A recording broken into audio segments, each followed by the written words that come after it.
Classification Code 5411. Is it within, this might be a legal question, is it within the law for future cases, I'm not sort of commenting on this one in particular, that you can limit geographical proximity by adjoining properties or amount of feet within distance to another SIC code, so like grocer and grocer.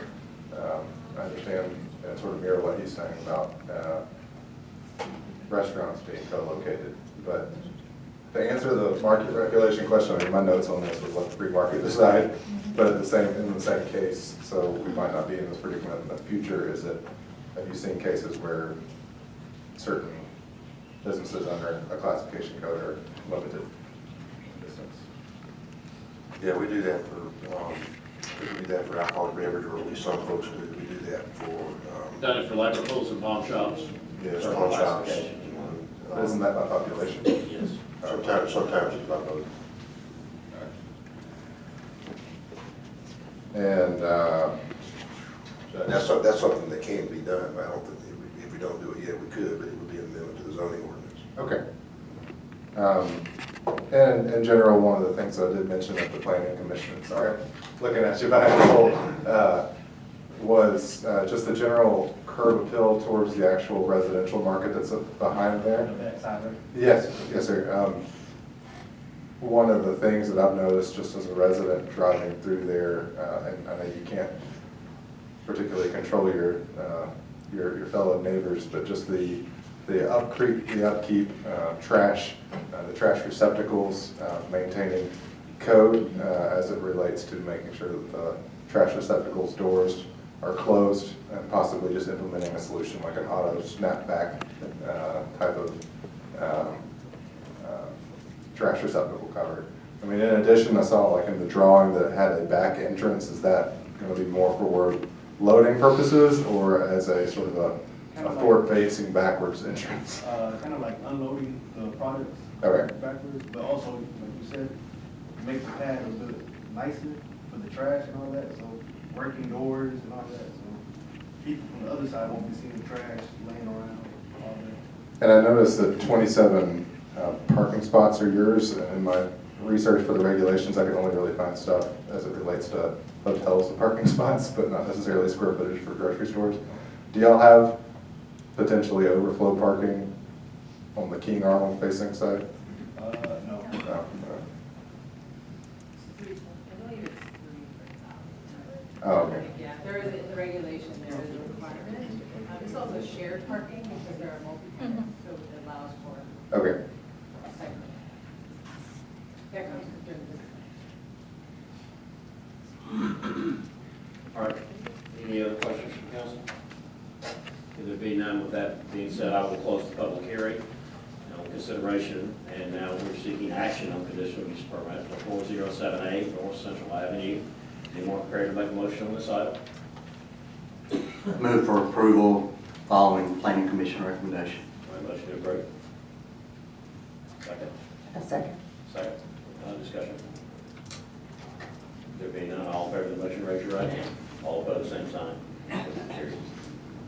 This time we'll take questions or comments on agenda items. We'll have general comments or questions at the end of the meeting, but anything we're taking action on tonight, please feel free to come forward and ask your question or make your statement, and we will follow up with regular comments at the end of the meeting. I'll start off on right. Katrina?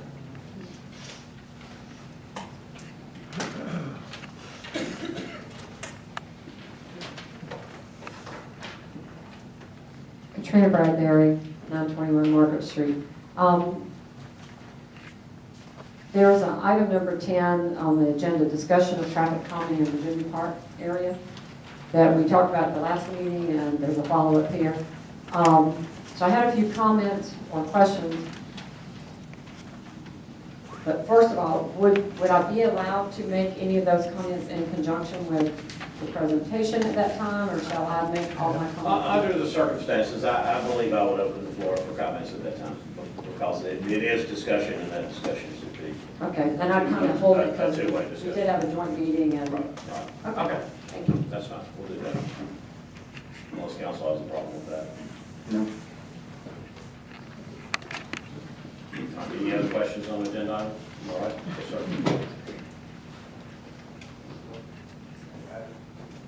Dexter Strawbridge, 100 Lily Street. I have a question about item 9.2, the filming ordinance. Earlier, the hours were stated, I believe 7 a.m. to 10 p.m. My only concern is that during the summertime, during the daylight savings time, if someone's trying to shoot a nighttime scene, I don't know if 10 p.m. would be sufficient for them to do that. So you may want to look at possibly extending those hours or That's a good point. In honesty, we're gonna pull that off the consent agenda because this was started by the previous council. And these guys now have their bite of the apple and there's some things they'd like to see changed. So I believe that you'll see, it's gonna be pulled out of the consent agenda tonight. And we're gonna formulate what we talked about during the work session about that. And that's something we should probably consider too. Is maybe during daylight savings time, maybe. That's a very good idea. Thank you. Any other questions, comments on agenda items on the right? To my left? Laura? I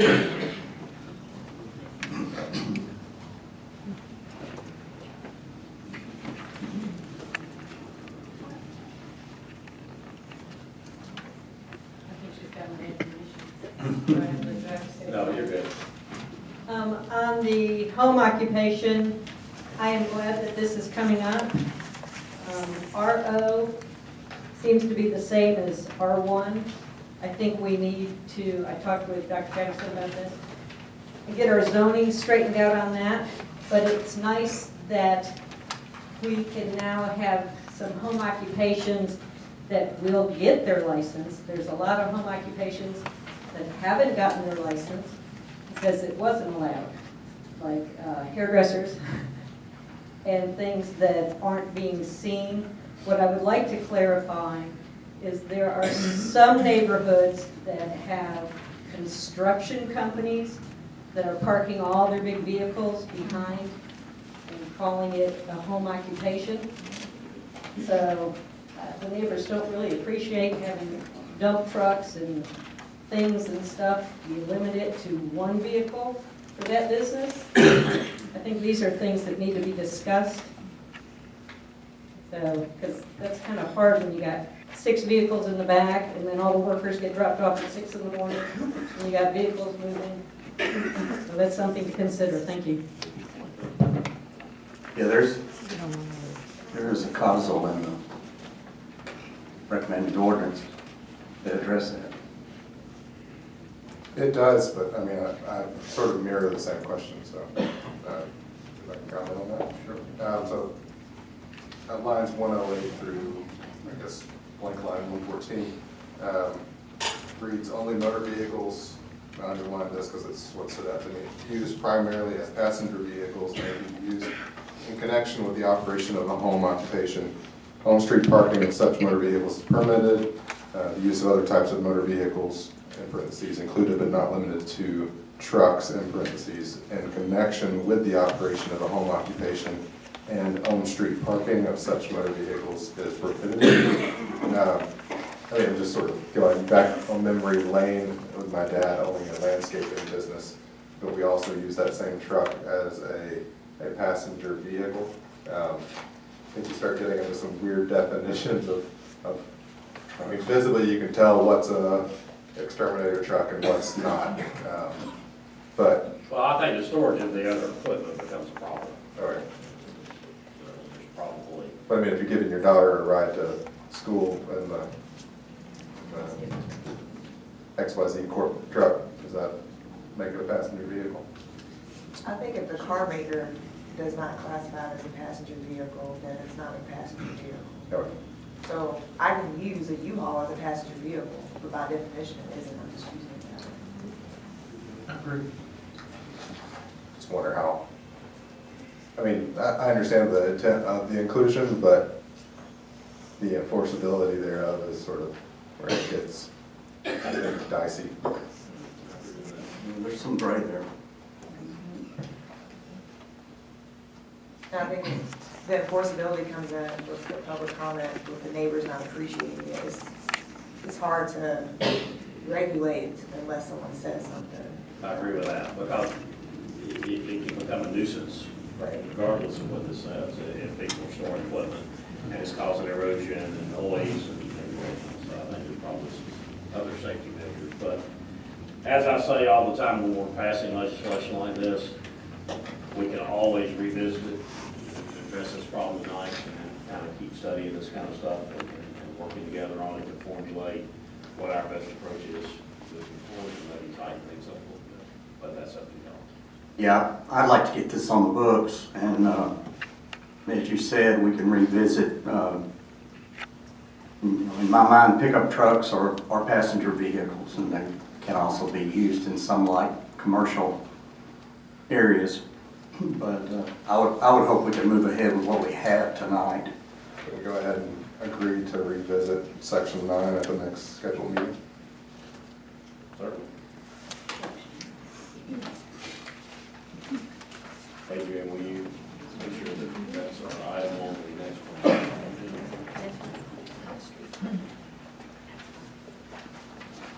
All right.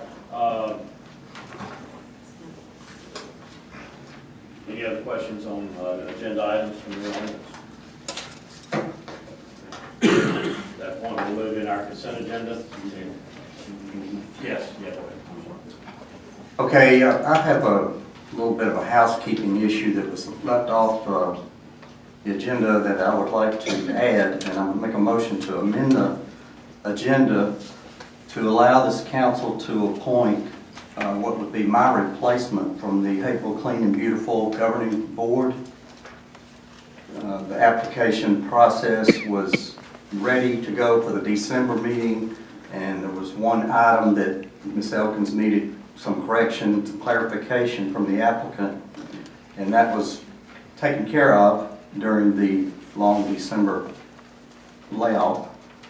And I would like to, the board has not met recently and they need another position, so I'd like to be able to, so I will put that in the form of a motion to amend tonight's agenda for this one housekeeping item To consider a replacement. to consider replacement applicant on the board. All right, he's made that motion. Does anyone second that? Second. Okay, second discussion. All right, being none, all in favor of the motion, raise your right hand. All opposed, same sign. Motion carries.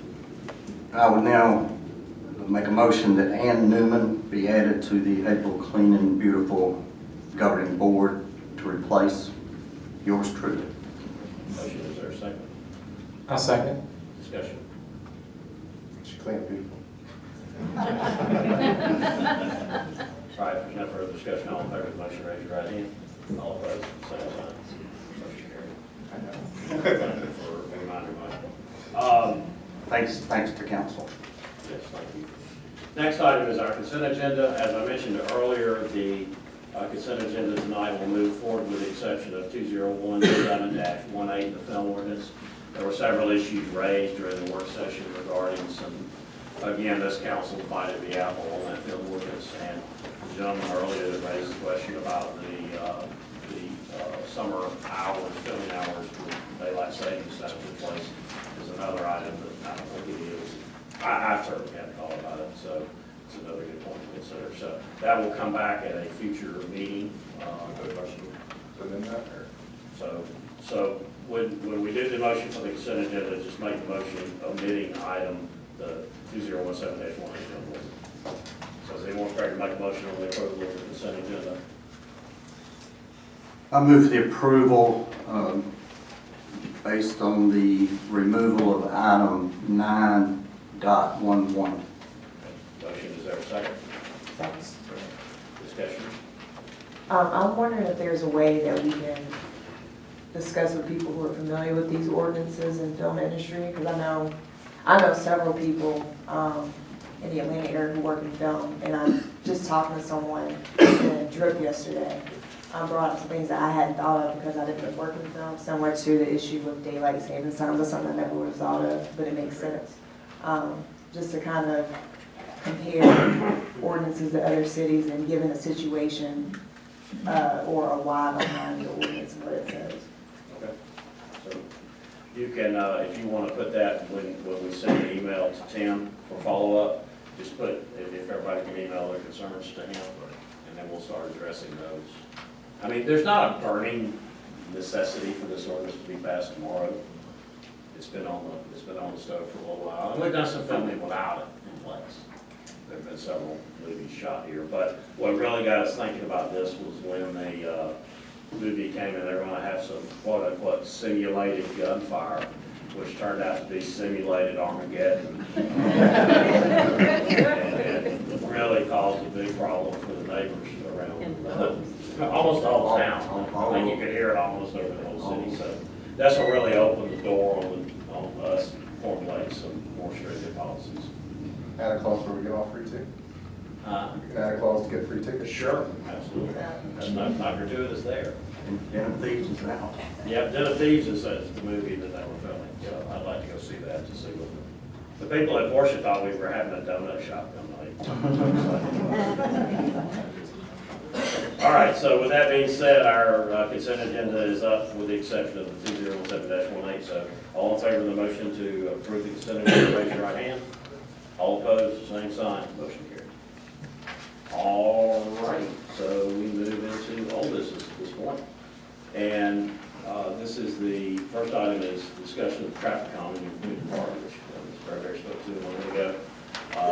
At this December 5th council meeting, council instructed staff to address the expressed concerns related to the traffic flow through Virginia Park. Staff suggested an independent traffic survey for the Virginia Park area. Concerns raised included, but were not limited to, traffic speed, volume, commercial versus residential mix, and purpose. In 2014, the Haven Police Department performed a traffic review, particularly in the Elkin Street and Lang Drive area, largely focused on traffic speed. Kecky Wood, city engineers, provided information on traffic count. Chief Glavasek, Bloodworth, along with interim city manager Tim Young, met with some representatives of Virginia Park Neighborhood Association on January 2nd of this year about their concerns regarding safety, volumes, and speeds. Chief Glavasek will report on the current measures and temporary lane closures and traffic data gathering. So, Chief, go ahead. And I'll open the floor up for comments after Chief makes his presentation. Okay, well, it's really just more of an update on where we are right now. Mayor, as you mentioned, December 5th, we were asked to conduct a study of the Virginia Park area because of a complaint that Katrina filed with the potential impact of a hotel coming in mind. Plus, I mean, they've got some additional concerns that we are aware of and we're looking at closely, which would include commercial traffic going through the area and speeders and such. There's several suggestions that are out there. So rather than having somebody like Kecky Wood come in and do a formal study of the area, what we're doing is we're going to gather data and we're going to bring back a report to you all so you can make a determination on how best to proceed. The things we're going to be looking at are, of course, speeds. We're going to be looking at traffic counts. We're going to be looking at the impact of commercial vehicles in the areas, traffic accidents, and we're also going to be meeting with the residents to see what their concerns are generally in the area, whether it's speeding, other types of crime, or quality of life issues, whatever they are.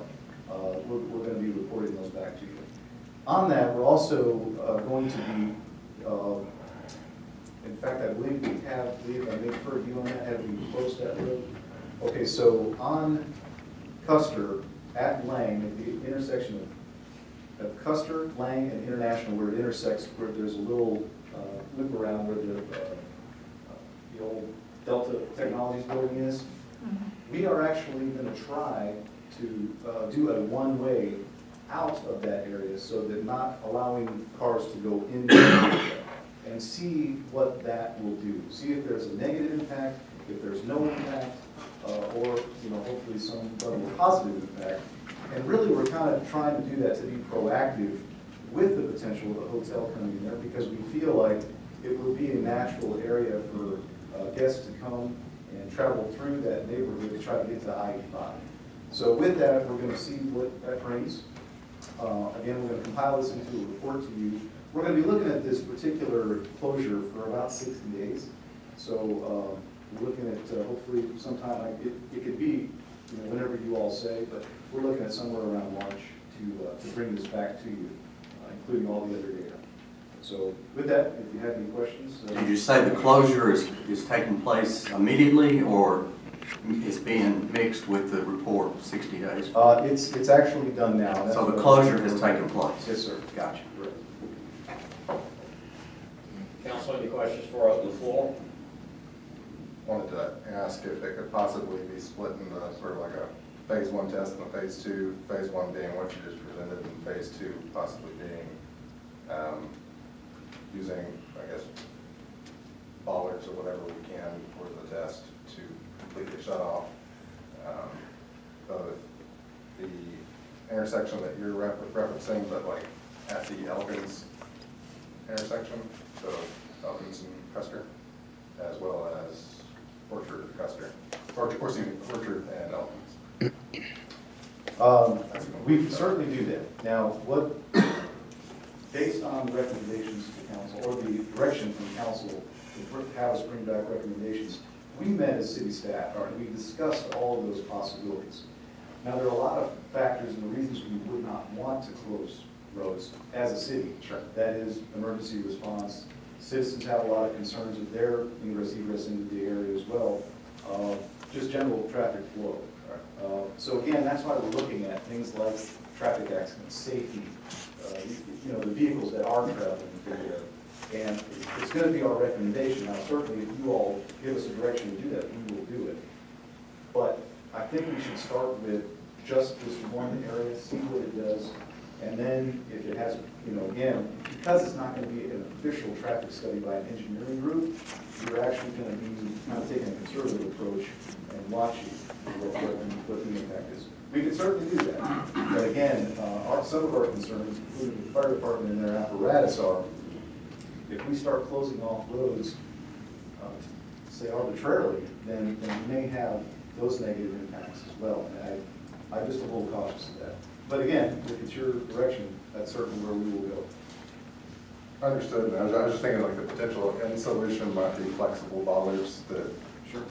can be not a damaging factor to a fire apparatus, but I guess that's sort of my thoughts.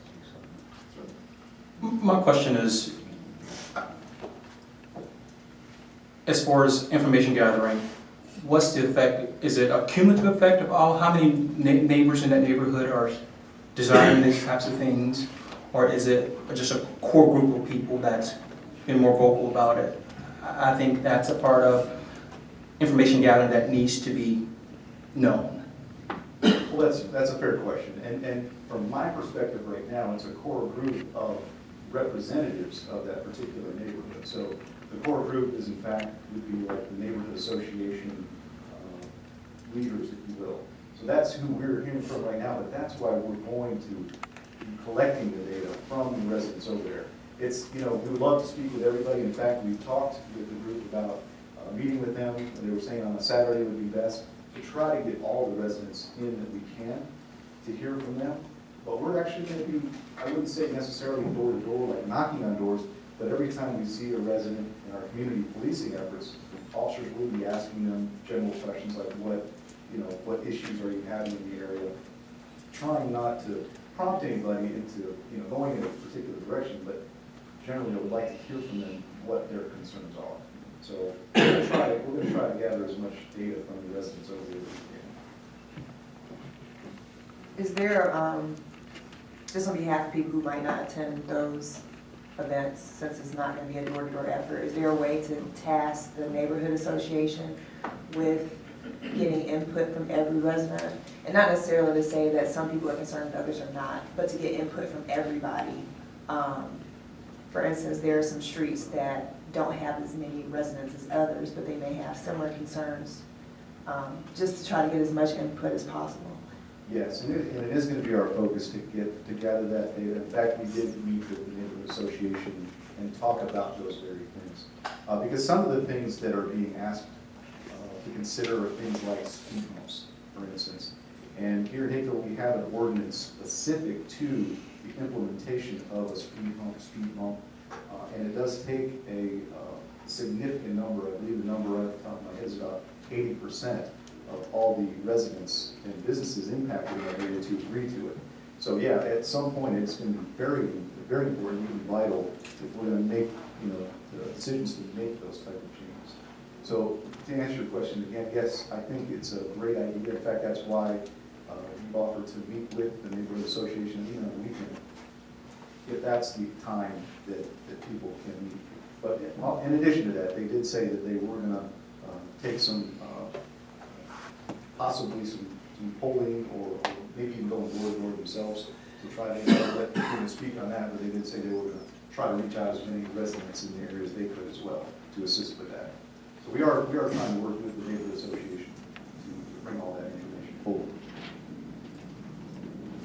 Council, any other questions? I have one more question. Sir? So the speed hump ordinance, is that to place a speed hump in general, or is that for a city-funded speed hump? That's a That city. makes sense. Yes, I believe so, yes, ma'am. It would be a city street speed hump, which would not include state highways or anything like that. That's a totally different set of rules. But these are specific to our local residential streets and the addition of, if it's everyone's desire, to put a speed hump in. And in fact, that same ordinance also guides us on how to remove them. So it takes, you know, a group of people as well. So there's a couple of factors in that. Is one, does the data support it? And that, quite honestly, as I mentioned to the neighborhood association, we're not going to be looking at the emotional aspect of it or what people want. We're only going to be looking at, you know, the recommendations on what we as city staff feel is the best approach. Now, the want is perfectly, you know, valid, perfectly relevant, and that will ultimately be up to you all to make a determination. But what we're going to be presenting as city staff is really just the data on what we find out there. And again, it's going to be things like speeds, traffic counts. We're going to be looking at accidents in the area, commercial vehicles. And again, we feel it's really to get all the input from the citizens, so we will be doing that as well. Any other council questions? Or open the floor? I have one more question. Sure.